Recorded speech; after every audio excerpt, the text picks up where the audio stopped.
Good morning आप सभी को। आप लोग कैसे हैं? तो जैसे कि आपको पता है कि हम पॉलिटी का पिछला 8 चैप्टर खत्म कर चुके हैं।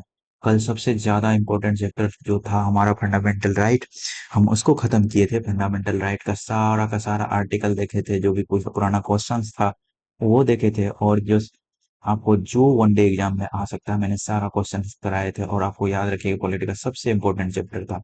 और आज आज के डेट में पॉलिटी का दूसरा सबसे इम्पोर्टेंट चैप्टर है। इसके बाद तीसरा सबसे इम्पोर्टेंट चैप्टर फंडामेंटल ड्यूटी, आज ही करेंगे वो भी। तो आपको ये 2 दिन का क्लास कभी भी मिस नहीं करना है। तो बिना किसी बातों को उलझाए हुए तेजी से करना चाहेंगे अपना लोग। और उसके बाद क्या करेंगे? उसके बाद रिवीजन करने का प्रयास करेंगे, क्योंकि रिवीजन भी अपना लोग का नहीं हुआ है। मुझे लगता है ये दोनों चैप्टर जल्दी खत्म हो जाएंगे, उसके बाद अपना लोग रिवीजन में चल जाएंगे। ठीक, तो अब सही से दिखाई दे रहा होगा। तो अब शायद फटेगा भी नहीं ये। नहीं फटना चाहिए ना, हाँ नहीं फटेगी, क्योंकि मैंने वहां से बड़ा किया है। छोटा यहाँ से जब हाथ उंगली से करता हूँ तो फिर दिक्कत हो जाता है। तो सबसे पहले डीपीएसपी के बारे में पढ़ाना है। तो डीपीएसपी देखिए, बहुत सारा विवाद भी हम देखेंगे कि डीपीएसपी और फंडामेंटल राइट में क्या सब विवाद रहा है। कभी फंडामेंटल राइट को सुप्रीम कोर्ट ने ऊपर माना डीपीएसपी से, तो डीपीएसपी को कभी ऊपर माना। तो बाद में एक याद है आपको, मिनरवा मिल्स केस के याद करते हैं। मिनरवा मिल केस में जो है, ये दोनों को हम पैरेलल मानते हैं और एक दूसरे को बेडरॉक का एक साथ चलने वाला सिस्टम मानते हैं, ना कि ऊपर नीचे मानते हैं। तो आपको मिनरवा मिल याद रखना, मिल ये करके MILL, डबल एल को यहाँ ला लीजिए पैरेलल वाले में। याद रह जाएगा कौन सा केस था। और ना भूलने का तो चांस रहता ही है हमेशा। तो ये कह रहा है कि directive principle of state policy जो होता है, ये जिसको डीपीएस भी बोलते हैं, या फिर हिंदी में इसको क्या बोलते हैं, राजकाज नीति निर्देशक तत्व, ये सब चीजें ये डिनोट करता है ideals of that the state should keep in the mind. एक स्टेट को कैसा बनना चाहिए, उसका आइडियल्स कैसा होना, आदर्श कैसा रहेगा, कैसा बनेगा, वो चीज डिपिक्ट करता है डीपीएसपी में। एंड फॉर्मुलेटिंग करता है policies and enacting law. There are ideals in the state formulation and law. आपको जो इम्पोर्टेंट है वो चीजें पढ़ा करके जल्दी से आगे करेंगे। आपको याद होगा डॉक्टर भीमराव अंबेडकर ने आर्टिकल 32 को क्या बोला था। आर्टिकल 32 को उसने सोल ऑफ द कॉन्स्टिट्यूशन बोला था। और फिर ये इसने नोवेल फीचर किसको बोला था? नोवेल फीचर डीपीएसपी को बोला था। कौन बोला था? ये बोला था डॉक्टर भीमराव अंबेडकर। ठीक। ओरिजिन इसका कहाँ से हुआ? जैसे अब सबको पता है, बच्चा से पढ़ते हैं हम लोग, आयरलैंड के संविधान से हमने डीपीएसपी को लिया है, नीति निदेशक तत्व को। हिंदी वही बच्चा है तो आप ध्यान से अगर सुनिएगा तो आपको हो जाएगा, आपको ज्यादा टेंशन नहीं लेना है। इन चीजों को ध्यान से सुनिए कि कौन सा शब्द क्या है। शब्द का ही तो खेल होता है। ऐसा थोड़ी ना कि हिंदी माध्यम बहुत अलग हो जाता है इंग्लिश माध्यम से। तो शब्द का ही खेल है। और आयरलैंड जो है कहाँ से लिया था? ये स्पेन से लिया था, तो स्पेनिश कॉन्स्टिट्यूशन से उसका ये लिया था। और हमारा जो है ये डीपीएसपी कहाँ से रिजेंबल होता है? Instrument of instruction. एक तरह से ये एक एक इंस्ट्रक्शन आया था ब्रिटिश पार्लियामेंट के द्वारा कि हमको ऐसे ऐसे राज बनाना है 1935 ईस्वी में, गवर्नमेंट ऑफ एक्ट, इस एक्ट में। तो उसी का एक तरह से रिजेंबल माना जाता है कि उसी की तरह से ये बनाएगा। हम इस चीज का ऑब्जेक्टिव क्या रखते हैं? आपको पता है कि पॉलिटिकल डेमोक्रेसी कौन स्थापित करता है? फंडामेंटल राइट करता है। और सोशल और इकोनॉमिक राइट का जो है एक डेमोक्रेसी कौन स्थापित करता है? वो डीपीएसपी करता है। और याद रखिएगा, ये पॉलिटिकल डेमोक्रेसी जो है, कम ये जो है डीपीएसपी को क्या बोलते हैं? ये पॉलिटिकल डेमोक्रेसी का एक सप्लीमेंट बोलते हैं, या फिर कम्प्लीमेंट बोलते हैं। एक तरह से पूरक हुआ का डीपीएसपी, ये पॉलिटिकल डेमोक्रेसी का। लेकिन पूरा political democracy fundamental right establish करेगा। लीगल एक्सपेक्टेशन क्या है? लीगल एक्सपेक्टेशन इसमें यही है कि ये नॉन जस्टिसिएबल होता है। आपको पता है कि इसके लिए आपको कानून नहीं, कोई कानून नहीं है, या फिर आप कोर्ट नहीं जा सकते इसको लागू कराने के लिए। परंतु यहाँ कुछ और दिया गया है। अंडर लॉज अंडर आर्टिकल 39 का B C, कुछ तो याद आ रहा होगा आपको। कौन सा? आपको 25वां कॉन्स्टिट्यूशनल अमेंडमेंट एक्ट याद आ रहा होगा। 39B और C can't be declare unconstitutional under the, याद है आपको? इसमें ये गया था 31 का C जोड़ा गया था, और इसमें ये कहा गया था कि 24 में था ना वो, 24 में था, 24 में हम कॉन्स्टिट्यूशन का अमेंडमेंट कर सकते हैं, और 25 में उसने कर दिया था, 25 में ये किया था, 25 तक। तो ये कहा था कि 39B और C के तहत अगर हम कोई चीज फंडामेंटल राइट से छीनना चाहे या फिर चेंज करना चाहे फंडामेंटल राइट में, तो आर्टिकल 14 और 19 के तहत उसको अनकॉन्स्टिट्यूशनल डिक्लेयर नहीं किया जाए, ये चीज कहा गया था। आपको याद होगा ये इसमें, इसमें क्या था? इसमें 39 का B में था कि LD मतलब डिस्ट्रीब्यूशन ऑफ वेल्थ होना चाहिए, और C में था कंसंट्रेशन ऑफ वेल्थ को रोकना। ठीक। उसके बाद है की इंसाइट्स किसने दिया? ग्रेनवेल ऑस्टिन ने। ऑस्टिन करके याद रखिए, ऑस्टिन ने बोला था कि ये कॉन्साइंस ऑफ द कॉन्स्टिट्यूशन है। डीपीएसपी और फंडामेंटल राइट को दोनों को बोला था ये कॉन्साइंस ऑफ द कॉन्स्टिट्यूशन है। ये सब याद रखिए, ये सब पूछता है। 37 में क्या है? DPSP principle of fundamental for the governance. एक शासन करने के लिए एक तरह से ये फंडामेंटल है डीपीएसपी, इस अकॉर्डिंग। मिनर्वा मिल केस 80 में क्या बोला था कि एम्फेसाइज किया था इसने कि हार्मोनी बिटवीन द, तो उससे पहले बहुत लड़ाई चल रहा था ये दोनों के बीच में, कौन ऊपर नीचे होगा। तो उन्नीस मिनर्वा मिल केस 1980 में बोला था ये दोनों के बीच हार्मोनी है, और ये दोनों बेसिक फीचर है कॉन्स्टिट्यूशन का, इंडियन कॉन्स्टिट्यूशन का, और कोई ऊपर नीचे ज्यादा नहीं है। ये इसका मतलब ये था। अगर कोई फंडामेंटल राइट में हम फंस जाए तो डीपीएसपी का हेल्प ले सकते हैं, उसको पढ़ के हम चीजों को समझ सकते हैं और जजमेंट दे सकते हैं। Features of the directive principle of the state policy. DPSP का क्या फीचर है ये देखेंगे हम। तो कॉम्प्रिहेंसिव प्रोग्राम स्टेब्लिश करता है, कैसे? कवर करता है economic, social and political aspects of the modern democratic states. क्योंकि इसमें बहुत सारे सोच, आप नीचे जाओगे तो तीन तरह के डीपीएसपी आपको मिलेंगे। कैसे तरह? तीन तरह से। एक तरह से लिबरल मिलेगा, दूसरे तरह से गांधीयन मिलेगा, तीसरे तरह से सोशल मिलेगा। तीन तरह के हमको लिए मिलते हैं डीपीएसपी। तीनों को हम अलग तरीके से पढ़ेंगे। तो यही कह रहा है कि ये कैसे, ये कम्प्रिहेंसिव प्रोग्राम है, इकोनॉमिक एस्टेब्लिश करता है, सोशल और political aspects modern democratically establish करता है। स्टेट्स में क्या इंक्लूड है? आपको कल भी हम बताए थे कि सारा गवर्नमेंट का अथॉरिटी, और या फिर एग्जीक्यूटिव, लेजिस्लेटिव, जो भी होता है गवर्नमेंट से चलने वाला। और सुप्रीम कोर्ट में तो ये भी बोला था कि प्राइवेट भी चीजें हो सकती है अगर वो एक तरह से इंस्ट्रूमेंट की तरह काम करे कोई गवर्नमेंट के लिए, तो वो भी प्राइवेट चीजें सरकार स्टेट के में आ सकता है। मोरल ऑब्लिगेशन क्या है? तो आपको पता है ये नॉन जस्टिसिएबल है। और ये लागू कहाँ से होता है ये तो हमको आपको बताया नहीं। आपको याद है 35 कहाँ समाप्त हुआ था? आर्टिकल 35 फंडामेंटल राइट का लास्ट वाला था। कहाँ से ये चालू होगा? 36 37 से लेकर के ये चालू होगा 51 तक। 36 37 में क्या दिया गया? 36 में स्टेट का परिभाषा दिया गया सेम एज द, जो कि 12 में दिया गया था। और 37 में क्या गया था? सेम एज द, जो कि दिया गया था 13 में। 13 में तो क्या गया था कि फंडामेंटल राइट जस्टिसिएबल है, लेकिन 37 में दिया गया है कि ये नॉन जस्टिसिएबल है। ये याद रखिएगा, ये 37 में दिया गया कि डीपीएसपी नॉन जस्टिसिएबल है, 13 में दिया गया था फंडामेंटल राइट जस्टिसिएबल। फिर 38 से लेके 51 तक हम प्रोविजंस दिए हैं। क्या हमने इसमें डीपीएसपी में डाला है, वो चीज को हम देखेंगे कौन सा आर्टिकल में क्या डाला है। तो वो चीज बाद में देखेंगे, आपको इतना तो पहले समझ लेना था। फिर खत्म हो गया ये। फिर कॉन्स्टिट्यूशनल गाइडेंस का अगर बात करें तो ये serve as the recommendation for the states, जैसे कि सेंटर, स्टेट या local authority in the legislative, executive and administrative matters. ये तीनों अगर कानून बना रहे हैं, लागू कर रहे हैं, या फिर एडमिनिस्ट्रेटर कर रहे हैं कोई चीज को, तो एक तरह से ये गाइडेंस देता है कि हमको कैसा बनना है एक स्टेट के रूप में। आप यहाँ से ऐसा, जैसे कि आपको देखो, पहले तो पंचायत का स्थापना नहीं हुआ था, लेकिन आपको पता है 19, पंचायत का पहला पंचायत का स्थापना कब हुआ था आप बताओ? तो पंचायत का स्थापना पहले नागौर जिला हुआ था राजस्थान में। तो वहां से चालू हुआ था राजस्थान में। तो कब बाद में इसको लाया गया था? किस लिए लाया गया था? क्योंकि हमको डीपीएसपी में ऐसा दिया गया था और सबको इस बात का जरूरत लगा, और गांधी जी का सपना पूरा करना था, तो हम लोग लाए इसको डीपीएसपी। डीपीएसपी को हमने कानून बना करके एक नया हमने भाग बनाया, और फिर वहां पे रख करके एक नया एक कानून बनाया जो जस्टिसिएबल हो, नॉन जस्टिसिएबल नहीं। सोशियो इकोनॉमिक डेमोक्रेसी ये एस्टेब्लिश करता है, जैसे प्रमोट करता है positive social and economic right unlike fundamental right. Fundamental right negative nature का होता है। देखिए कैसे नेगेटिव नेचर का होता है, ये इसके लिए जो अगर आप इसमें वायलेट कर रहे हैं फंडामेंटल राइट को, तो ये जस्टिसिएबल है, मतलब कोर्ट जा सकते हैं, और आपका इकोनॉमिक राइट जो है, या फिर या सोशल राइट को उसको छीना जा सकता है, या फिर अगर आप किसी को कर रहे हैं तो। लेकिन डेमोक्रेसी में ऐसा नहीं होता, मतलब डीपीएसपी में ऐसा नहीं होता है। समझ में आया? सप्लीमेंट फंडामेंटल राइट, हाँ एक तरह से ये फंडामेंटल राइट का सप्लीमेंट है। अगर जो फंडामेंटल राइट इसमें कवर नहीं हो पा रहा था तो इसके लिए सप्लीमेंट आ जाता है। जैसे कि आपको जैसे पता होगा कि हम पर्यावरण का रक्षा, ये सब चीजें, ये सब एक तरह से राइट होना चाहिए, तो ये सब इसमें आ जाता है। वेलफेयर स्टेट का स्टेब्लिशमेंट करता है। सबसे जरूरी बात है कि इसमें दो दो दो आर्टिकल ऐसे दिया गया कि वेलफेयर स्टेट का आर्टिकल, ये जो आप देख रहे हैं ये आर्टिकल 38 का बात कर रहा है ये। तो welfare of the state aiming to the justice, liberty and equality and the fraternity, ये बात करता है। And the constitutional adviser B and Rau, पहली बार ये जो है प्रपोज किए थे कि कौन चीजें जस्टिसेबल और कौन चीजें नॉन जस्टिसेबल है। इन चीजों को ये प्राइवेट ये मतलब डिफाइन किए थे, और इसको पहले ड्राफ्टिंग कमेटी ने इसके रिकमेंडेशन को एक्सेप्ट किया था, और जस्टिसेबल कर दिया था फंडामेंटल राइट को, और नॉन जस्टिसेबल कर दिया डीपीएसपी को। ठीक। Validity of the laws concerning article 14 and 19 का बात कर रहे हैं।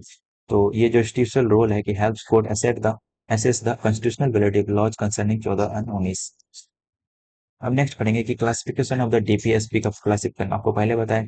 सोशलिस्ट आएगा, लिबरल आएगा और लिबरल, सोशलिस्ट और गांधीयन तीन तरह से आएगा। सबसे पहले सोशलिस्ट पढ़ते हैं। सोशलिस्ट में यही होगा कि आप एक तरह से ऐसे करके स्ट्रेट एंड फास्ट करके बैठने मत जाइए, रटने रटने मत बैठ जाइएगा। आप ऐसे करके याद रख सकते हैं सोशलिस्ट क्या चीजें होती है। सोशलिस्ट का मतलब होता है सरकार के पास अपना कुछ ज्यादा ताकत रहेगा और वो पूरा जनता की भलाई के लिए काम करेगा और चीजों को कंसंट्रेशन नहीं होने देगा और वो जनता के बीच में फ्री ब्रीज सब बांटेगा और उसको मतलब एक क्लास नहीं बनने देगा कि जिसमें पूंजीपति पूंजीपति का विरोध थोड़ा सा मन में रखना है कि अच्छा उसका विरोध करना है। तो इस तरह से आप इन चीजों को बांट सकते हैं। अब नीचे देखते हैं कैसे बांटेंगे इस चीजों को। गरीबों का मदद एक सबसे इंपॉर्टेंट है, गरीबों का मदद याद रखिएगा। गरीबों का मदद, सोशलिस्ट की बात इतना याद रखिए, ठीक। इतना ही बात रखिए। तो आप देखिए कैसे हम इसको निकालेंगे कि सोशलिस्ट आर्टिकल कौन सा हुआ है, क्योंकि सारा मिक्सिंग है। ऐसा नहीं दिया गया कि यहाँ से यहाँ तक सोशलिस्ट होगा, यहाँ से यहाँ तक गांधीयन होगा, यहाँ से यहाँ तक आपको लिबरल डेमोक्रेटिक होगा। आपको छांटना पड़ेगा। तो जैसे आर्टिकल 38 है, तो हम लोग पढ़ लिए थे, 36 पढ़े, 37 पढ़े और 38 पढ़ने जा रहे हैं। 36 में क्या था कि 36 में हम स्टेट का परिभाषा दिया हुआ था। 37 में क्या था कि ये नॉन जस्टिसिएबल है। और 38 में क्या है, पढ़ रहे हैं, प्रमोट करता है ये सोशल को। सोशल किसको हो रहा है, गरीब का मदद करना।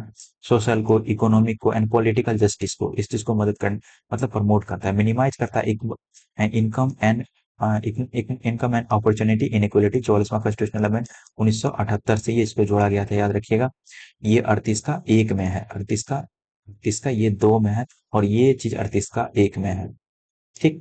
ये चीजों को ध्यान में रखिएगा। हम्म, हम्म, हम्म, हम्म, हम्म, कि ये क्या करता है, इनइक्वलिटी याद रखिएगा। 44 इनइक्वलिटी, अपॉर्चुनिटी इनकम इनइक्वलिटी याद रखिएगा। अगर पूछ देगा 44 में हम क्या जोड़ा गया, तो इनकम इनइक्वलिटी याद रखिएगा। आई आई ऐसे करके याद रखिए 44वां। तो आई आई, तो 44वां आई, इनकम इनइक्वलिटी, समझ में आया। तो ये ऐसे करके याद रह जाएगा। 1978 इनकम इनक्वलिटी, और इनकम इनक्वलिटी कहाँ जाएगा, 38 में आ जाएगा। अब पढ़ते हैं 39 में। 37, 38, 39 में पढ़ रहे हैं। 39 में क्या है कि state policy, state policy to ensure करता है, स्टेट इंश्योर करता है इन सब बातों को। किन सब बातों को, इन सब बातों को। इसको हम एक ट्रिक करके याद रखते हैं, LDC PHC। आपको एक लास्ट में ट्रिक बताएंगे कि अभी ही बता दें, चलिए अभी ही बता देते हैं आपको। वो ट्रिक याद रहेगा। और यहाँ देखिए, आपको यहाँ ध्यान देना है पूरा। एक लड़का था, एक लड़का का हम बात कर रहे हैं। और वो लड़का क्या करता था, वो लड़का अच्छा लड़का था और उसने चाहा कि हम गरीबों का मदद करें और अच्छा कल्याण का काम करें।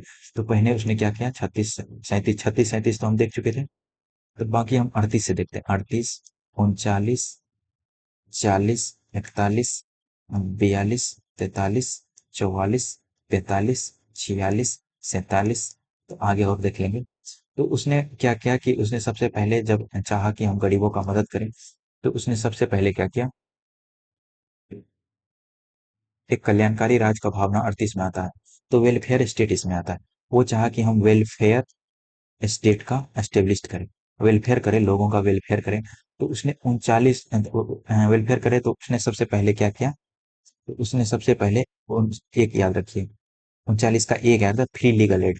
तो लोगों को जो कानूनी बाधा होती है उसमें हम मदद करेंगे। जैसे कि लोग को देखते हैं कितने गरीब लोग कानून के चक्कर में फंस गए तो कितना बर्बाद हो जाते हैं, तो वही चीजों का। तो उसने सुना सबसे पहले तो हम उसका मदद करेंगे, 39 का ए में। तो फिर ABCDEF, LDC PHC, देखें। तो वो लड़का क्या करता था, एलडीसी का तैयारी करता था। एलडीसी का मतलब एक तरह से एग्जाम पहले आता था। एलडीसी का तैयारी करता था और पब्लिक हेल्थ सेक्टर में काम करता था, याद रखिए, पब्लिक हेल्थ सेक्टर में काम करता था। तो ऐसे करके याद रह जाएगा, LDC PSC, ये लाइन याद हो जाएगा। तो एल से क्या हो जाता है, लाइवलीहुड। लाइवलीहुड, तो मतलब मैन और वोमेन, वोमेन के लिए लाइवलीहुड, जीवन अच्छा हो उसका, उसके लिए काम करेगा। डी मतलब था डिस्ट्रीब्यूशन, मतलब डिस्ट्रीब्यूशन, मतलब चीजों का जो रिसोर्सेस है स्टेट के पास, उसका डिस्ट्रीब्यूशन हो, कंसंट्रेशन नहीं हो। मतलब चीजों को होर्डिंग करके नहीं बैठ जाए कोई, कंसंट्रेशन नहीं हो।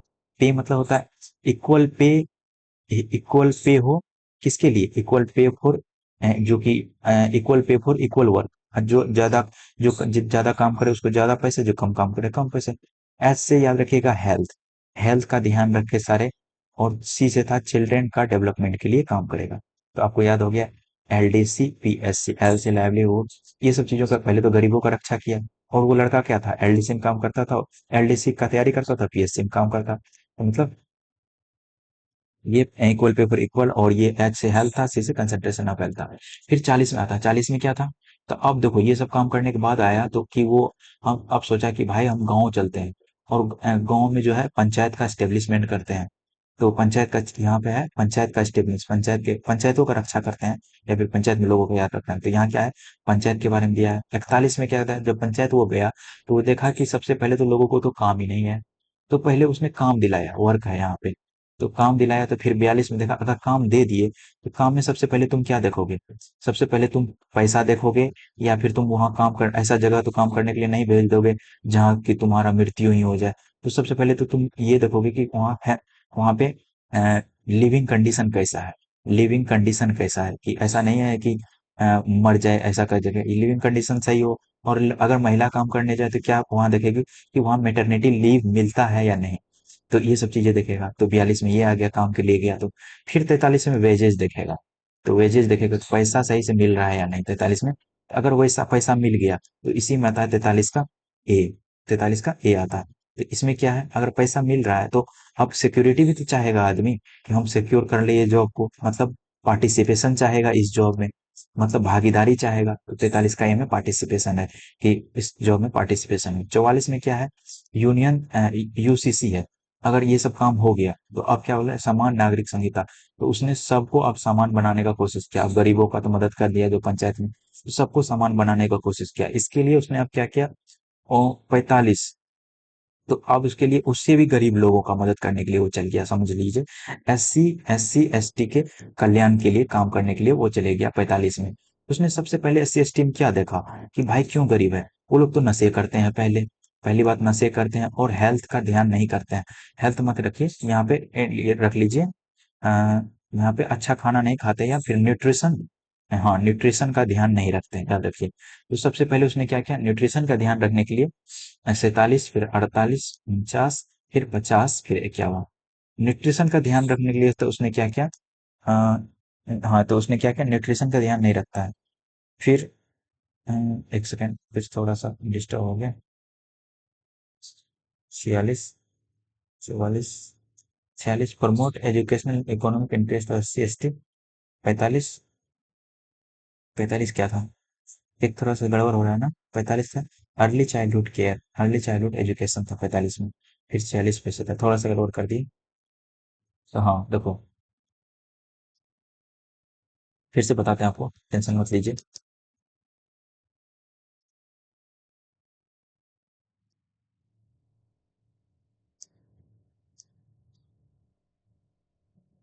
यहाँ तो 45 में क्या था, 45 में ये था कि देखिए, पता अगर वो सबको समान बनाने के लिए गया, तो उसने देखा कि सबको समान कैसे बनाया जाएगा। बच्चे तो बहुत बहुत सारे जो कि गलत राह पे चले गए हैं। बच्चे का शिक्षा का बात किया जाए तो इसमें था शिक्षा का, अर्ली चाइल्डहुड केयर था, अर्ली चाइल्डहुड केयर, मतलब 0 से लेके 6 तक के बच्चों को शिक्षा देना अनिवार्य है, इस चीज का वर्णन किया।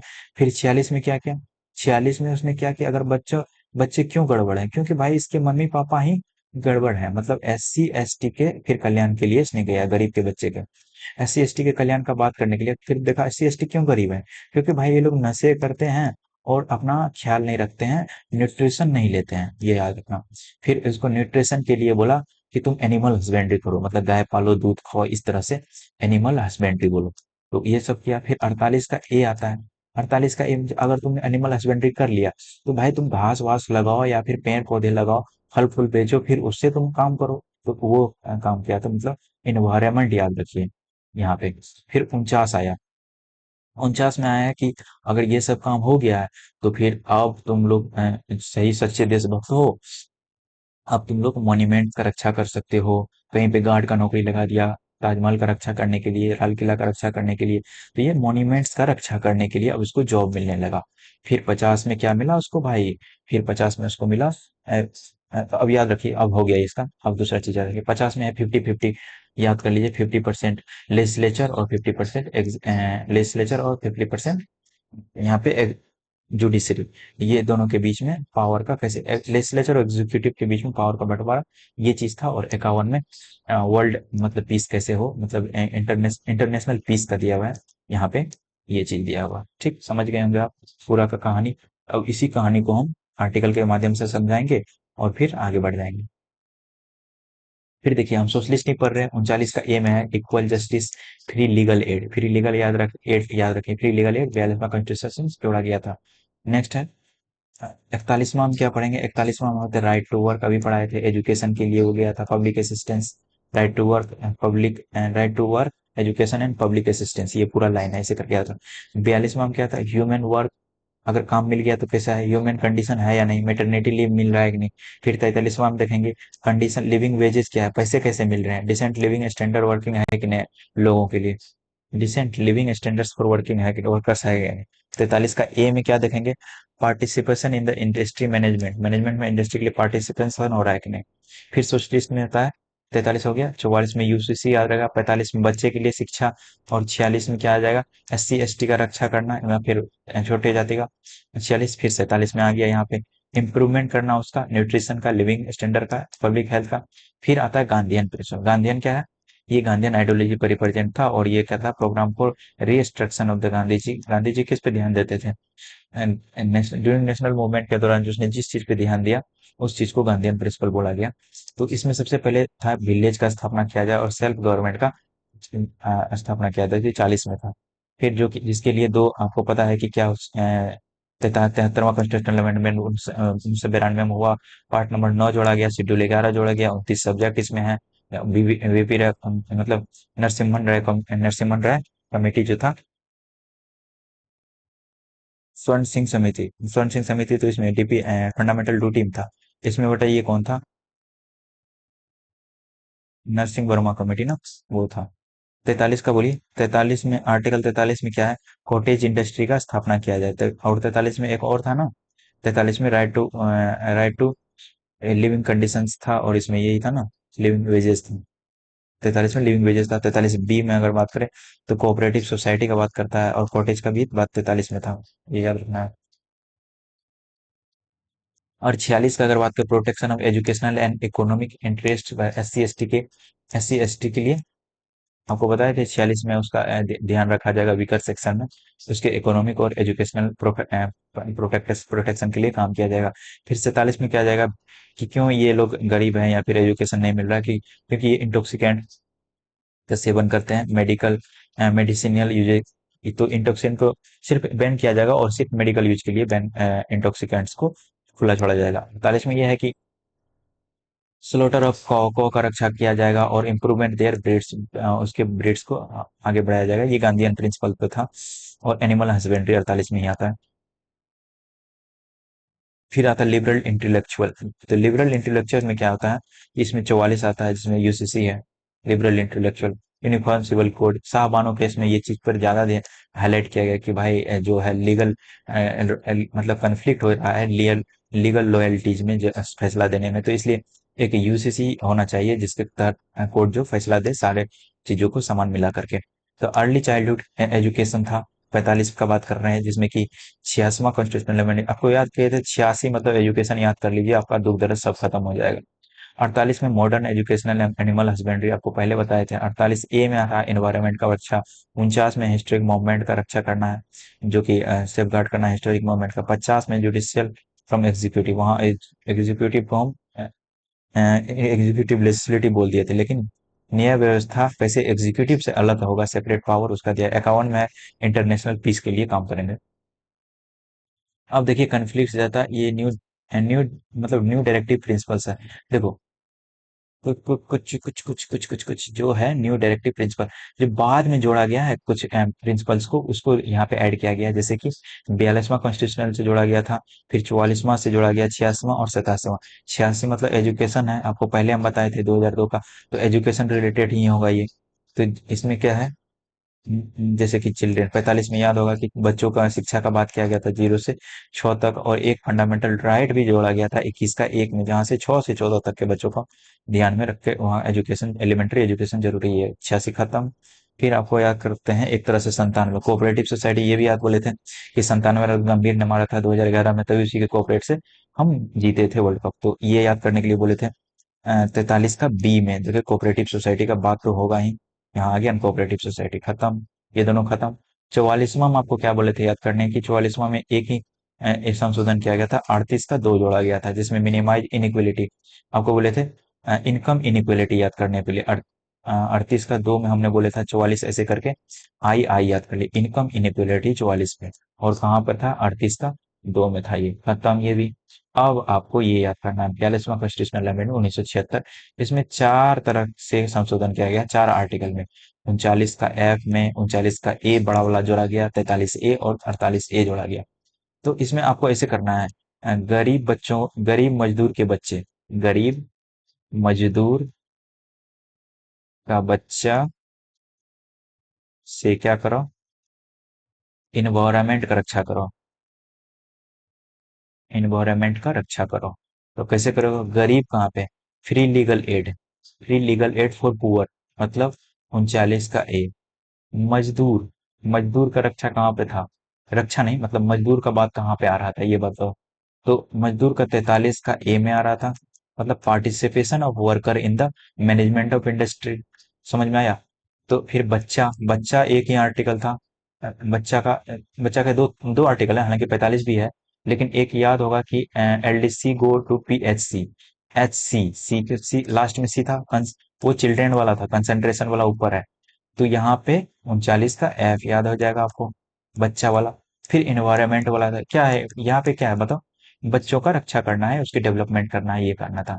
तो इन्वायरमेंट वाला बताओ, इन्वायरमेंट वाला क्या था, 48 का क्या, 48 का क्या था बताओ, एनवायरनमेंट का रक्षा करना है। 48 का ए था एनवायरनमेंट का रक्षा, 48 में एनिमल हस्बेंड्री था, और 48 का ए में था एनवायरनमेंट। मुझे लगता है ये याद हो गया, यही चीज दिया गया है इसमें। और यहाँ ये भी दिया गया कि पांच जो है, पांच स्टेट कंकरेंट लिस्ट का सब्जेक्ट को उठाकर, सॉरी, पांच स्टेट लिस्ट का सब्जेक्ट को उठा करके कंकरेंट लिस्ट में डाला गया। और वो पांच चीज क्या था, एजुकेशन, फॉरेस्ट था, वेट एंड मेजर्स था, प्रोटेक्शन ऑफ वाइल्ड एनिमल्स था and birds, and administration of justice, ये जरूरी है क्योंकि यही लोग बोलता है। और 42वां कॉन्स्टिट्यूशनल में ये काम किया गया था। तो आपने देखा, थोड़ा सा और है, रुको।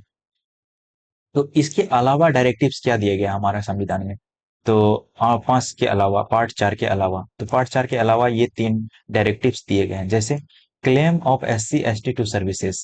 तो एससी एसटी को सर्विसेज में लाने के लिए क्या क्लेम किया गया, तो आर्टिकल 335 भाग नंबर 16, भाग नंबर 16 और आर्टिकल 335 में, 350 भाग नंबर 17, 17 मतलब भाषा का बात होगा, तो instruction in the mother tongue, भाग 16 में था ना, अदर प्रोविजंस था ना, ये था। तो 16 17 में क्या था, 17 में खतरा बताए थे, खतरा किस लिए, खतरा मतलब खतरा किस लिए, खतरा लैंग्वेज से था, तो लैंग्वेज का ही बात होगा। 350 ए में है, इंस्ट्रक्शन इन, इंस्ट्रक्शन इन मदर, मदर टंग यहाँ दिया गया। 351 पार्ट नंबर 17, फिर लैंग्वेज का बात होगा, development of Hindi language, 351 Hindi language का डेवलपमेंट, ऐसे करके याद रखना है आपको। अब हमारा डीपीएसपी होता है खत्म। डीपीएसपी के बाद अच्छा फिर से, अच्छा, नहीं होता खत्म, 2 पेज और हैं। अरे अपने कहाँ चले गए आप,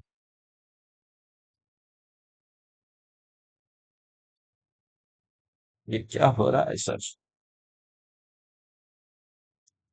यहाँ पे दिया गया स्पेक्ट्स, दिया गया फंडामेंटल राइट, तीनों में डिफरेंस दिया गया, फंडामेंटल ड्यूटी एंड डीपीएसपी, तीनों में अंतर दिया गया है।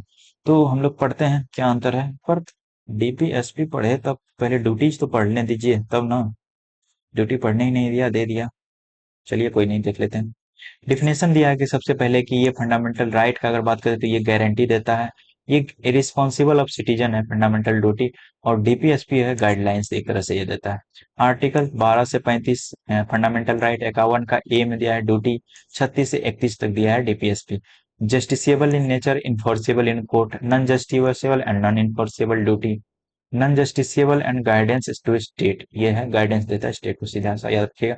एस्टेब्लिश करता है पॉलिटिकल डेमोक्रेसी, कौन? Right, fundamental right. प्रमोट करता है सिविक रिस्पॉन्सिबिलिटी, कौन? Fundamental duty. एस्टेब्लिश करता है सोशल एंड इकोनॉमिक डेमोक्रेसी, कौन? डीपीएसपी। इन्फोर्समेंट का अगर बात करें, ऑटोमेटिकली ये इन्फोर्स हो जाता है जब आर्टिकल 32, 226 जैसे कि ये रिट जारी करने का सुप्रीम कोर्ट और हाई कोर्ट रिट जारी करता है। Voluntary compliance required special law लगा करके इसको ड्यूटी को लागू किया जाता है। ये आपको बाद में एक तरह से गुप्ता कमेटी आएगी, वर्मा कमेटी आएगी, जिसमें पता चलेगा कि उसने पता किया था कि कौन सा लॉ लगा करके कि हम फंडामेंटल ड्यूटीज को लागू कर रहे हैं। तो समझ में आया क्या? आया क्या? वही बंदे बंदे बंदे। लीगल सैंक्शंस जो है इसके लग सकता है, अगर आपने पालन नहीं किया है, इंडिविजुअल वेलफेयर फोकस किया जाता है इस पे। नो लीगल सैंक्शन इस पे कोई नहीं लगता है, फंडामेंटल ड्यूटी का हम बात कर रहे हैं ये। और मोरल सैंक्शन इसमें लगता है, हालांकि मोरल सैंक्शन का यहाँ ही ध्यान रखा जाता है आजकल के युग में। यहाँ फंडामेंटल राइट है तो can be amended, not in the basic structure में कोई चेंज नहीं होना चाहिए। Can be modified by parliament, ये फंडामेंटल ड्यूटी का है तो इसको मॉडिफाइड किया जाता है। Can be amended to reflect the society के नॉर्म्स के अनुसार, अगर नीड के अनुसार हो तो डीपीएसपी में चेंजेस किया जा सकता है। बोरो किया, यूएस के कॉन्स्टिट्यूशन फंडामेंटल राइट का बात कर रहे हैं। सोवियत यूनियन से फंडामेंटल ड्यूटी का हम बात कर रहे हैं। आयरिश से हम फंडामेंटल, सॉरी, डीपीएसपी का बात कर रहे हैं। रिस्पेक्ट स्टेट एक्शन, रिस्ट्रिक्ट करता है स्टेट के एक्शन को, ये कौन? फंडामेंटल राइट रिस्ट्रिक्ट करता है। और डायरेक्ट करता है ये स्टेट को, कौन डायरेक्ट करता है? डीपीएसपी। ये सब चीजें याद होनी चाहिए। लॉज वायलेटिंग करता है फंडामेंटल राइट कैन भी। हम एसेंस तो हालांकि इतना एसेंस दे दिए कि आपको समझ में आना चाहिए कि कौन क्या कह रहा है। Right and duties are correlated होता है दोनों से, ये चीज दिया गया। कन्फ्लिक्ट, देखिए सबसे जरूरी चैप्टर यही है, क्योंकि अगर एडवांस क्वेश्चन बनता है तो इससे यहीं से बनेगा। बाकी वहां तो तुच्छे क्वेश्चन बनेंगे, एडवांस क्वेश्चन यहीं से बनेंगे। तो इसको पढ़ना बहुत जरूरी है। क्या बोला था फंडामेंटल ड्यूटी और फंडामेंटल राइट और डीपीएसपी में क्या क्या लड़ाई चल रहा था उस टाइम? सबसे पहले तो बालेंगे सीडी केस, सीडीसी के वो बोलते हैं इसको, चंपक दोराइजन केस बोलते हैं, 1951 का केस है ये। इसमें बोला था कि फंडामेंटल राइट प्रिवेल करेगा ओवर डीपीएसपी, डीपीएसपी के ऊपर अगर दोनों कभी टकराए तो फंडामेंटल राइट को हम ऊपर मानेंगे। ठीक है। तो fundamental right can be amended by the parliament through the, और इसने ये भी बताया कि फंडामेंटल राइट को अमेंड कर सकते हैं। ठीक, प्रोविजन एक कि हम फंडामेंटल राइट को ऊपर मानेंगे, और फंडामेंटल राइट दूसरा प्रोविजन की पार्लियामेंट इसको अमेंड कर सकता है। फिर आता है गोलोकनाथ केस, 1967 में आता है। Parliament can not remove any fundamental right, sacrosanct है ये, मतलब ये कि देवीय रूप है, ईश्वरीय रूप है, इसको पार्लियामेंट हटा नहीं सकता है। सेक्युलर मतलब संविधान का आत्मा तरीके से इसने बताया कि वो चीज है, तो पार्लियामेंट इस चीज को तो रिमूव नहीं कर सकता है। Fundamental right can be amended for implementing DPSP, और यह भी बताया क्योंकि हम कह दिए हैं पहले कि फंडामेंटल राइट डीपीएसपी के ऊपर रिलाई करता है, इसलिए फंडामेंटल राइट को हटाना मतलब हटा नहीं सकते हैं डीपीएसपी को लागू करने के लिए। समझ में आया? डीपीएसपी के जैसे कि आपको पता है कि कंसंट्रेशन ऑफ वेल्थ नहीं होना चाहिए और डिस्ट्रीब्यूशन ऑफ वेल्थ होना चाहिए, इस चीज को लागू करने के लिए इंदिरा गांधी सरकार, जो बोलिए, तो वो क्या कर रहा था? इंदिरा गांधी सरकार बोल लीजिए उस टाइम का, या फिर जो भी कांग्रेस सरकार थी उस टाइम का, तो वो क्या कर रहा था? वो कर रहा था क्या कि फंडामेंटल राइट को जो है रिस्ट्रिक्ट कर रहा था, क्योंकि फंडामेंटल राइट में क्या था आपको पता है, वहां पे संपत्ति का अधिकार दिया हुआ था, तो उसको रिस्ट्रिक्ट करके शेड्यूल नंबर 9 में डाल रहा था। शेड्यूल 9 में जाने के बाद वहां वहां पर कोई जज नहीं सुन सकता उस केस को, तो ये चीजें कर रहा था। तो इसने सब दिया कि भाई fundamental right can't be eminent from the implementing DPSP, DPSP को इम्प्लीमेंट करने के लिए आप फंडामेंटल राइट किसी का नहीं छीन सकते हैं या फिर अमेंड नहीं कर सकते हैं। फिर गुस्सा आया किसको? पार्लियामेंट को। 24वां कॉन्स्टिट्यूशन 1971 आया, पार्लियामेंट कैन रिमूव, उसने बताया कि पार्लियामेंट रिमूव कर सकता है फंडामेंटल राइट को, समझ लो supreme court. Why constitutional amendment, constitutional amendment के द्वारा। और उसने क्या किया? अगर कर सकता तो उसने कर दिया। क्या किया उसने?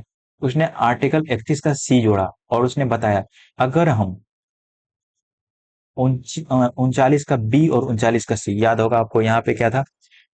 LDC, LDC. तो यहाँ पे डिस्ट्रीब्यूशन ऑफ वेल्थ था और कंसंट्रेशन ऑफ वेल्थ नहीं होना चाहिए, ये चीज था।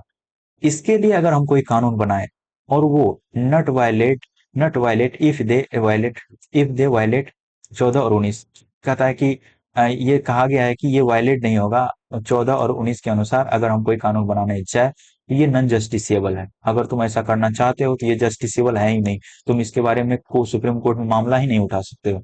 Such law can't be question in the court of court of law, और ऐसे मामले को कोर्ट में क्वेश्चन ही नहीं किया जा सकता।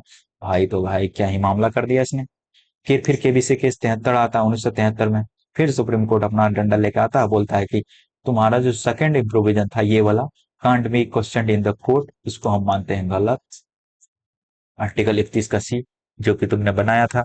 और फिर क्या कहता है, एस्टेब्लिश करता है judicial review as a basic feature, और जुडिशियल रिव्यू एक बेसिक फीचर है। आज के बाद कभी मत बोलना कि कोई कानून में तुम जुडिशियल रिव्यू नहीं कर सकते, सीधी सी बात। और फिर 42वां कॉन्स्टिट्यूशन 1967 आता है। इसमें कहता है कि law for DPSP are not wide despite violating 14 and 19। यहाँ कहता है डीपीएसपी के लिए जो लॉ है वो वाइड नहीं है, वो वाइड नहीं होगा, मतलब जीरो नहीं हो जाएगा डिस्पाइट अगर वो वायलेट कर रहा है 14 और 19 को। 42वां कॉन्स्टिट्यूशन में ये कह रहा है। क्या कह रहा है, अगर कोई डीपीएसपी का कानून वाइड, कोई जीरो नहीं माना जाएगा उसको अगर वो 14 और 19 को वायलेट कर रहा है। DPSP given primary over the article 14 और 19 से ऊपर रख दिया, 42 में याद रखिएगा। डीपीएसपी को फंडामेंटल राइट से ऊपर रख दिया गया है 42वां के संशोधन से। फिर मिनर्वा मिल केस आता 80 का, बोलता सुनो, पार्लियामेंट, डीपीएसपी और फंडामेंटल राइट दोनों एक दूसरे के पैरेलल चलेंगे, कोई ऊपर नीचे नहीं होगा, सीधी सी बात। और यहाँ अगर कभी फंस जाए फंडामेंटल राइट में तो डीपीएसपी उसको मतलब एक तरह से टर्म आएगा, उसके टर्म के अनुसार हम जस्टिस पढ़ेंगे और जजमेंट देंगे। परजेंट पोजीशन फंडामेंटल राइट को दोनों के बीच में hold supremacy over DPSP. Fundamental right hold supremacy over present position जो है, अच्छा present position, fundamental right hold supremacy over DPSP, parliament can amend fundamental right for DPSP implementation without having. हालांकि अभी जो है वो फंडामेंटल राइट को supreme माना जाता है डीपीएसपी के ऊपर से। पैरेलल बेडरॉक माना गया था उस टाइम, ये भाषा था मिनर्वा मिल्स केस में। हालांकि उसको फंडामेंटल राइट को ऊपर सुप्रीमेसी माना जाता है। और डीपीएसपी पार्लियामेंट कैन अमेंड कर सकता है दोनों को, फंडामेंटल राइट और डीपीएसपी दोनों को अमेंड कर सकता है विदाउट कोई बेसिक स्ट्रक्चर को छेड़छाड़ किए हुए। अब हम लोग डीपीएसपी खत्म कर चुके हैं और टाइम मुझे लगता है 45 मिनट से ज्यादा हो चुका होगा, 36 ही हुआ है, चलिए कोई नहीं, आधा घंटा तो लग ही गया ना।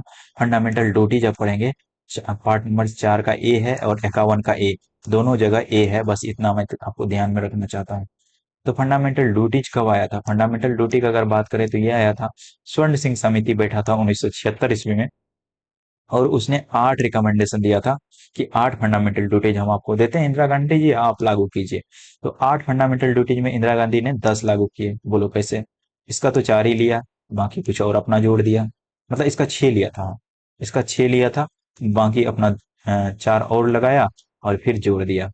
जैसे 42वां कॉन्स्टिट्यूशनल अमेंडमेंट 1976 का बात करें तो पार्ट नंबर 4 का ए और 51 का ए में इस चीज को जोड़ा गया, फंडामेंटल ड्यूटी, तो 10 फंडामेंटल ड्यूटी उस टाइम जोड़ा गया था, जो कि सोवियत यूनियन स्टेट से इंस्पायर्ड था उस टाइम, और यूएसएसआर से इंस्पायर्ड था। और राइट फॉर को relative with the duty, constitution ने बोला था राइट आर को relative with the duties. Total duties का बात करें तो ओरिजिनली 10 था। 11वां कब बना था, 86 आते हैं, आपको एजुकेशन याद आना चाहिए, 2002 मतलब 11 ड्यूटी समझ में आया, क्योंकि यहाँ एजुकेशन वाला टर्म जुड़ा था, यहाँ से बोला था कि 0 से 6 तक के बच्चों को पढ़ाना, आंगनबाड़ी वाला शिक्षा जरूरी है और सारे पेरेंट्स को ये चीज करना चाहिए। ठीक, लीगल इम्प्लीकेशन तो यही है कि अगर ये हेल्प कोर्ट को हेल्प करता है कोई कानून को पढ़ने में या वैलिड करने में, कहता है assess the constitutional validity of the law, किसी लॉ को वैलिडिटी समझाने में कोर्ट को हेल्प करता है, एक तरह से असिस्टेंस देता है। रीजनेबल अंडर आर्टिकल 14 और 19 के तहत। अप्लीकेबिलिटी आता है only citizen of India, foreigners पे ये लागू नहीं होता है, नॉन जस्टिसिएबल है नेचर में। और पार्लियामेंट इन्फोर्स करता है इसको, इन्फोर्स कर सकता है एक लेजिस्लेशन ला करके या फिर सुटेबल लेजिस्लेशन, जैसे कि आप झंडा का अपमान करेंगे तो ऐसे थोड़ी ना है कि आपको छोड़ दिया जाएगा, कोई कानून लगा के आप पे चार्ज किया जाएगा। Duty to pay taxes and to duty to vote are not part of the fundamental right. तो हाँ, तो ये जो स्वर्ण सिंह समिति था तो टैक्सेस पे करने को ड्यूटी बोला था, और ड्यूटी टू वोट करने के लिए भी ये ड्यूटी का जिक्र किया था, तो यही दोनों को छांट दिया गया था उसके 8 रिकमेंडेशन में से। तो इंटरनेशनल इंटरनेशनल कंपैरिजन अगर बात करें तो जापानीज कॉन्स्टिट्यूशन यूनिकली जो है इंक्लूड्स करता है list of citizens duty, citizen की ड्यूटी जापान में भी है ये चीज, जापान में भी ये ड्यूटी है। वर्मा कमेटी बैठा था बाद में, वर्मा कमेटी फंडामेंटल ड्यूटीज को 1999 में बैठा था। इसने क्या किया था, ये आइडेंटिफाई किया था existence of legal provisions for the implementation. तो फंडामेंटल राइट हमारा चालू है, मतलब लागू होता है कौन सा लीगल ड्यूटी के, अगर लीगल है, मतलब लीगल तो ये नहीं है परंतु अगर लीगलिटी इसकी चेक किया जाए कि मतलब क्या कुछ प्रोविजंस है जो लीगली लागू है, तो बोला हाँ, जैसे कि वाइल्ड लाइफ प्रोटेक्शन एक्ट 1972 है, क्योंकि ड्यूटीज में भी जानवर का रक्षा करना है, लेकिन जानवर का रक्षा करना है तो क्या ये ड्यूटी ही है, क्योंकि ये अगर तुमने वायलेट कर दिया तो क्या कोई कानून नहीं है, तो बोलते हाँ कानून है, इसको लागू किया गया है। वाइल्ड लाइफ प्रोटेक्शन एक्ट 1972 में, झंडा एक्ट भी आता है उसके लिए, और फिर टेररिज्म एक्ट, बहुत सारा है जो ऐसा है जो देश का रक्षा करने के लिए ये सब चीजें लागू है। ऐसा नहीं है कि आप फंडामेंटल ड्यूटीज को वायलेट करेंगे तो आपको कोई प्रोविजंस नहीं है, आपको लागू मतलब छोड़ दिया जाएगा, ऐसा नहीं है। हाँ, तो यहाँ पे हम पढ़ाएंगे आपको टोटल 11 फंडामेंटल ड्यूटीज। कैसे पढ़ाएंगे? A B C D E F G H I J K, ये पढ़ाएंगे आपको। तो आपको बात बस यहाँ ध्यान रखना है, एबाइड, एबाइड रखिए, यहाँ पे रखिए बापू, यहाँ पे रखिए, ये तीन है ना, तो ये तीन चीज है। तीसरे नंबर पे आता है सी, तो तीन चीज यहाँ रखना है यार। कैसे तीन चीज? सोवेरेनिटी, इंटीग्रिटी और यूनिटी और इंटीग्रिटी, ये तीन चीज, ये तीन चीज।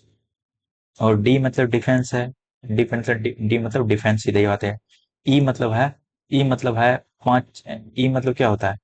ई मतलब एम्पैथी होता है, हार्मोनी होता है, ब्रदरहुड होता है, ये चीजें याद रखिए, empathy, harmony, brotherhood, empathy, harmony या फिर ब्रदरहुड, ये सब चीजें आपको यहाँ रखना है। एफ मतलब रखना फोर्ट, क्या रखना है? फोर्ट, फोर्ट मतलब प्रिजर्व करना है, rich heritage of Indian culture, ये चीजें। जी से याद रखना है ग्रीनरी, ग्रीनरी याद रखना है, मतलब एनवायरनमेंट का रक्षा करना है, लेक वाइल्ड लाइफ ये सब का। फिर एन का याद रखना है, sorry G H N, H का याद रखना है ह्यूमैनिज्म, क्या याद रखना है? ह्यूमैनिज्म, ह्यूमैनिज्म मतलब साइंटिफिक टेम्पर सही करना है, ह्यूमैनिज्म मानवतावादी सही करना है, spirit of the inequality and the inform, ये सब सही करना है एक बार। नाइन में आई, आई का मतलब होता है नो, नो वायलेंस, याद रखिएगा, I know, no violence. Public मतलब प्रोटेक्ट करना है public property and abjure violence. I का मतलब कितना? नो, आई मतलब नुमा पोजीशन पे आता है, मतलब नो वायलेंस, नो वायलेंस, ठीक। And I for I, make the world, make the world world world world blind, ये वाला जो है लाइन, तो आई से है, तो मतलब एब्यूर वायलेंस करना है। जे फॉर याद रखने, जे फॉर करना है कि आपको स्ट्राइव करना है सारे क्षेत्रों में, सारे एक्टिविटी में आपको अच्छा बनना है नेशनल प्रोग्रेस के लिए, ये कहना है जे का मतलब। तो इसको ऐसे याद रखना है कि जे का मतलब जादूगर बनना है। जादूगर क्या करता है भाई? सारा चीजों में वो एक्सपीरियंस्ड रहता है कि सारे एक्टिविटीज में वो एक्सपीरियंस, मतलब सारे एक्टिविटीज है अच्छा कर लेता है आपको उल्लू बनाने के लिए, ऐसा करके याद रखना है। किए मतलब क्या करना है? तो आपको किए तो याद ही रखा, 86वां कॉन्स्टिट्यूशनल अमेंडमेंट 2002, और जिसमें जोड़ा गया था एजुकेशन को एक का किए में। तो फिर से आपको पढ़ाते हैं। एबाइड क्या था? एबाइड मतलब होता है पालन करना, किस चीज का पालन करना? नेशनल फ्लैग का अच्छा से ध्यान रखना, एंथम का ध्यान रखना। बी मतलब बापू, बापू मतलब क्या करना है? चेरिश करना, चेरिश का मतलब क्या होता है? आपको उस चीज को अपने दिमाग से ऊपर मतलब रखना है, या फिर उसके लिए गुजबम फील करना है, या फिर उसको एक चेरिश देना है कि मतलब हाँ ये हमारे लिए कुछ थे। जैसे कौन थे? बापू थे, नोबेल आइडियल्स थे, नोबेल आइडियल जैसे बापू थे, और सुभाष चंद्र बोस थे, नेहरू जी, ये सब चीजें। और अपहोल्ड करना है, तीन में अपहोल्ड करना है किस चीज को? तीन का तीन अपहोल्ड करना है, इंटीग्रिटी, सोवरेनिटी, इंटीग्रिटी, ये सब डिफेंड करना है। डी से डिफेंड करना, रक्षा करना है कंट्री का। ई से एम्पैथी है, हार्मोनी, ब्रदरहुड, ये सब का रक्षा करना है। ई से, एफ से है फोर्ट का रक्षा करना है। जी से ग्रीनरी, और बाकी तो हम समझा ही दिए, समझ में आ गया होगा पूरा। अब यहाँ पे है important case related to fundamental duties से रिलेटेड कौन सा केस है, यहाँ देख लेते हैं। देखिए एडवांस क्वेश्चन यहीं से बनते हैं। मिनर्वा मिल केस था 1980 में आया था, जिसमें क्या बोला था? जिसमें ये बोला गया था कि 42वां कॉन्स्टिट्यूशनल अमेंडमेंट जो है, ये अपहेल्ड द 42वां कॉन्स्टिट्यूशनल अमेंडमेंट, 42वां जो कॉन्स्टिट्यूशन उसमें अपहेल्ड किया था, लेकिन ये बताया था कि fundamental duties are not enforceable by court, fundamental duty को कोर्ट के द्वारा इन्फोर्स नहीं किया जाएगा। फिर आता है एमसी मेहता केस, याद रखिए एमसी मेहता केस ये बताया था कि 1 घंटा स्कूल में एनवायरमेंट प्रोटेक्शन पे लेक्चर दिया जाए, और इसके करिकुलम में भी होना चाहिए। फिर रामलीला मैदान केस आता है, इसमें क्या जाता है कि freedom of speech as a fundamental right जो है इसको अफॉर्म किया गया, रीअफॉर्म किया गया। और subject to reasonable restriction highlighted the duty of to respect the constitution. Duty to respect the constitution, एक तरह से ये ड्यूटी भी है कि आपको कॉन्स्टिट्यूशन का रक्षा करना, और कॉन्स्टिट्यूशन का रक्षा में क्या है, राइट टू फ्रीडम है, मतलब फ्रीडम ऑफ स्पीच है। तो इस चीज को एक तरह से ये कहा गया था रामलीला मैदान पे। और फेडरल डायनेमिक्स इन इंडिया पढ़ेंगे। तो इसमें अब मेरा टाइम हो जाता है यहाँ पे टोटल 44 मिनट। तो फेडरल डायनेमिक्स आपको अगले क्लास में मैं कराऊंगा। लेकिन इससे पहले रिवीजन का तो जरूरी है बंदा, क्योंकि रिवीजन हमारा लटका हुआ है। तो रिवीजन जरूरी है, तो रिवीजन कैसे कराएंगे? आज कराएंगे हम आपको रिवीजन। कैसे? फंडामेंटल राइट का रिवीजन जो कि सबसे जरूरी है, आपको यहाँ बताएंगे हम। फंडामेंटल राइट नहीं पढ़ाएंगे, सबसे पहला चैप्टर कराएंगे। हमको पता है आप सब बदमाश हो, रिवीजन तो किए नहीं होंगे, पहला चैप्टर भूले होंगे। तो पहला चैप्टर अगर भूले हैं तो पहला चैप्टर का रिवीजन तो जरूरी है। और प्लीज प्लीज मेरा वीडियो को लाइक करें, सब्सक्राइब करें, शेयर करें, और अगर हो सके तो वीडियो को डाउनलोड भी कर ले। अरे नहीं करना है डाउनलोड भाई, आके देख लो, सीधी सी बात है। क्या करने दो डार्लिंग। चलो यहाँ से देखते हैं रेगुलेटिंग एक्ट, कंपनी रूल्स देखते हैं, कंपनी रूल का यहाँ पे क्या था।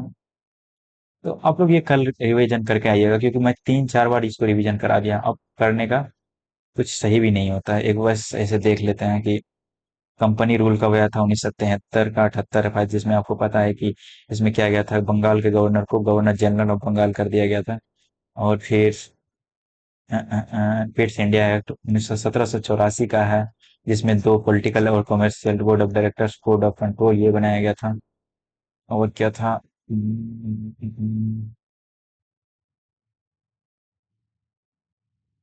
मुझे लगता है आप रिवीजन करके आइएगा। थैंक यू लेक्चर देखने के लिए, धन्यवाद आप सबों का। और प्लीज आप अपना रिस्पॉन्स दीजिए मुझे, मुझे अच्छा लगेगा।